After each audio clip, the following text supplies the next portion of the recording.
Hi everyone. I don't think I've done a video like this before, but I just kind of wanted to give a survey of a pile of books that I'm hoping to get through this fall. It's early October as I'm recording this, and yeah, I've got a really exciting selection of titles, mostly new, but some older ones as well that I'm hoping to get through. I don't know if I'm going to do proper reviews of all of these.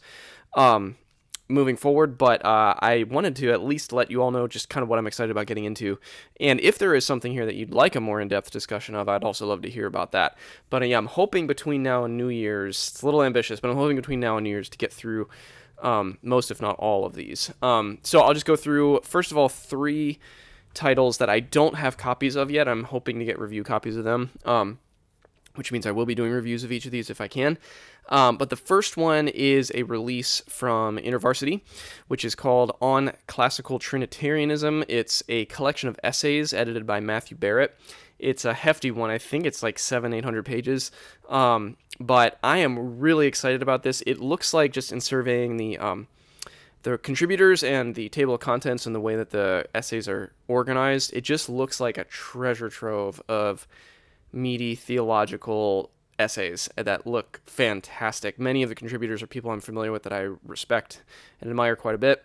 And I just have, if you followed my Barely Evangelical series of videos, you'll know I've come around to a more classical theism and classical understanding of God. And so this looks like, classical Trinitarianism. This is just a deep dive into the Nicene, proper, historic, rich understanding of the Trinity, and it particularly looks like it might be responding to social Trinitarianism, so I'm really interested in the historical section of this book, which discusses the emergence of social Trinitarianism, and then seeing the critique of that from kind of a metaphysical perspective. I'm really excited to get up, because that's not something I have a great grasp of myself yet, is the differences and nuances between a social Trinitarianism and classical kind of Nicene doctrine. And so I'm just really interested to dive headfirst into this book and try to wrap my mind around what the various contributors are arguing there. I think it's just going to be a really fruitful reading exercise. So that's the first one. I don't have a copy of that one yet.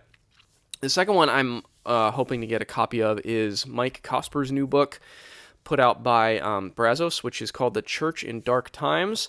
I really liked Cosper's podcast on Mars Hill. That famously was huge there for a while. I know it has its critics, and I think some critics, well, there's a range of fair to, I think, unfair criticisms of that podcast, but I really liked it.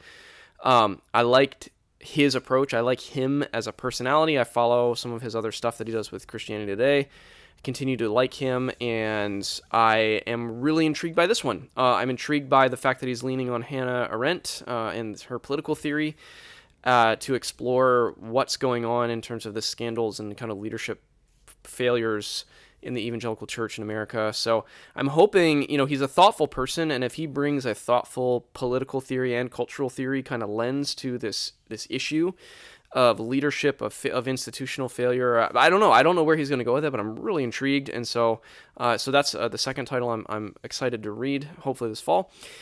And then the third one is one that it is out. I just haven't gotten it yet.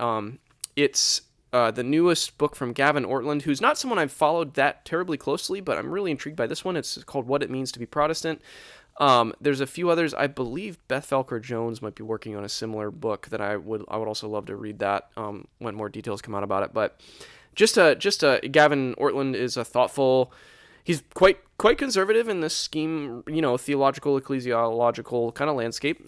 Very thoughtful guy, very rooted in church history, and the fact that he's very rooted in church history and defending Protestantism proper is really intriguing to me. So I'm interested in this. I've gone through my own ecclesial journey of, like many disillusioned evangelicals, discovering or looking into more ancient traditions like Eastern Orthodoxy and such, and Anglicanism, and so I've gone through a lot of that, and I continually come back to Protestantism, but to be honest, I don't have a very articulate defense of it yet. I have some convictions around that, but I'm excited to read this book and maybe prompt my own reflections some more on that whole aspect of my spiritual and ecclesial life. So that's Gavin Ortlund's new book. That's coming out from Zondervan, What It Means to Be Protestant. And then the next ones, this is a mix of things, and I have all the copies here, so I will hold them up briefly as I talk about them. This is not a new one, it's newer, but it's not brand new this year. And this is Matthew Rose's book, A World After Liberalism. Take out my library bookmark there. Philosophers of the Radical Right. This book looks outstanding, and I've heard it in just a spate of, almost felt like coincidence, but just recently a lecture from Colin Hansen I listened to, some pieces on mere orthodoxy I read, referencing this book kind of all at the same time with glowing reviews, and flipping through the table of contents. It looks really outstanding, and I haven't read it yet, so I can't really get into what it's about per se, but it seems to be a very perceptive and thoughtful analysis of kind of post-liberal, radical, right-wing thinkers, but not but like serious thinkers. Like, this is a serious look at serious thinkers, like people who are trying to do very serious political work on the right-wing side of political theory, kind of in the wake of the disillusionment and distrust of classical liberalism. That seems to be what this book is about, and it gets, based on the rave reviews it's gotten from thinkers I really respect so far, I'm very excited to see what Matthew Rose's work is about here. So that's that one. This next one I did just get. It's not out yet. I'm excited to read this one too. This is After Worldview by Simon Kennedy. This was put out by Lexham, and so they sent me a review copy. It's a short little book. I'm intrigued by the positioning of this one, which it seems to be a critique of the approach, intellectual formation in terms of trying to build worldview into students or into young people. And I'm intrigued in this because for lots of reasons, but one reason is because I went through a somewhat of a worldview formation kind of educational experience in my undergrad. I went to a small Christian school, and seems like Simon Kennedy's really going to take that to task here, that's not the right way to approach human formation, is to think about them as vessels of a worldview, or to think about humans as primarily being worldview creatures. I've gotten interested, there's been kind of, I think, an intellectual response to the idea of worldview, or at least a popular idea of worldview, that's kind of been bubbling up in a lot of writing, and so I've gotten interested in the critiques of thinking about worldview as a concept, but I haven't gotten in this one yet, so I don't know where he's going to go with it, but I'm excited about the positioning of it, and I'm primed, I think, to at least be ready to wrestle with what he's saying, and based on the blurbs on it and based on just the positioning of it, it seems like I'm going to like it. So that's Against Worldview, but a review will be coming of that in the coming months. So these next two I'm not planning on doing reviews of, but we'll see. They're kind of a theme, the next two, similar theme. This is a hefty one, by someone I was not familiar with, Egbert Schuurman. The title is Technology and Christianity. It's another essay collection. I was not familiar with this person, and I only know about this book because I consider it a wonderful newsletter called Book Notes from Byron Borger, who runs the wonderful bookstore Hearts and Minds. So I would highly encourage, by the way, maybe I'll put a link down below. If you don't follow his newsletter, definitely do that.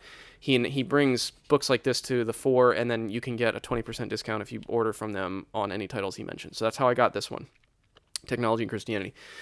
All I have to go on this one is the recommendation of Hearts and Minds, which I trust and respect, and the flipping through the table of contents. It just looks outstanding. I mean, the types of topics that seem to be addressed here, it seems to be very wide-ranging, very penetrating thought below the surface of just kind of, it's not surface-level critiques of technological advancements, but it seems to be deep cultural thinking on how does technology change the experience of being human in the world, and how does it change our perceptions of ourselves and the divine and God and our role in the world and even historical progress. And I think all that stuff is going to be tackled here, and I'm really excited to see where it goes, and just to come away from hope. I mean, it looks like coming from this book is going to be a pretty big endeavor because of the number of essays in here and the range of topics it addresses. So that's Technology and Christianity.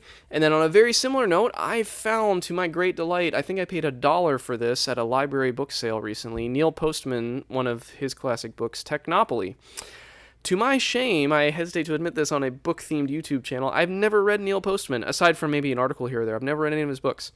I've never read Amusing Ourselves to Death, which makes me really sad. And so I am going to remedy that this fall. I'm going to break my non-Neil Postman streak of reading, and I'm going to read Technopoly. This is a little one. It's not too long, but everything I know about Neil Postman, incredibly, I respect him extremely highly. He's influenced so many other thinkers that I respect, and I'm so excited to go straight to the source and read this one, The Surrender of Culture to Technology. It'd be really interesting to read this in conversation with the Schuurman book that I just put down. So I'm hoping to learn about technology this fall, I guess, is kind of one of the themes here. Two more to hit on quickly. This next one is by a writer that I do like. I've read some of her stuff before, Jill-Levine. This is her new book from Harper called Jesus for Everyone, Not Just Christians. So Amy Jill-Levine is a sharp writer. She is a very brilliant mind and very conversant in the New Testament scripture. So she is a Jewish scholar. She is not a Christian.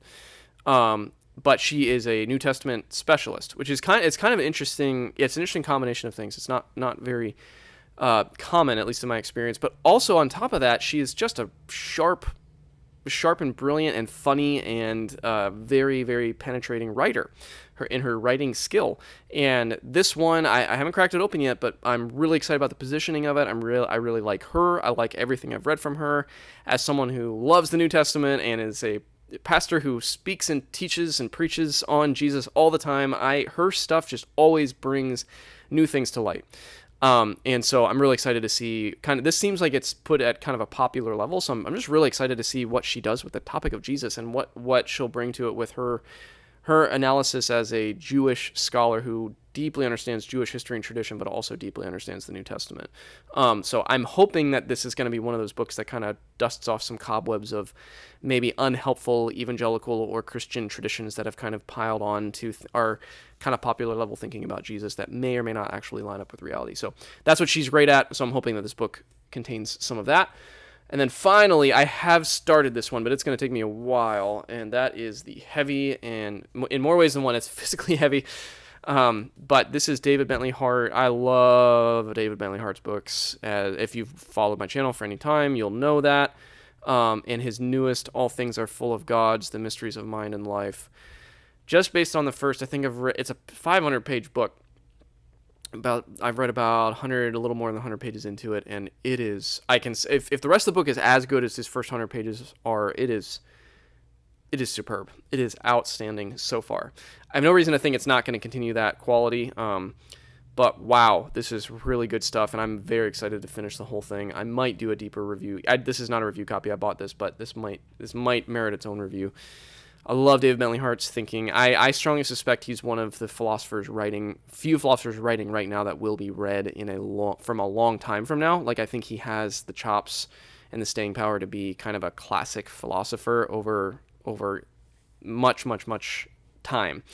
I think he's that good. And this is right up there with the best stuff I've read from him, honestly. It's a dialogue.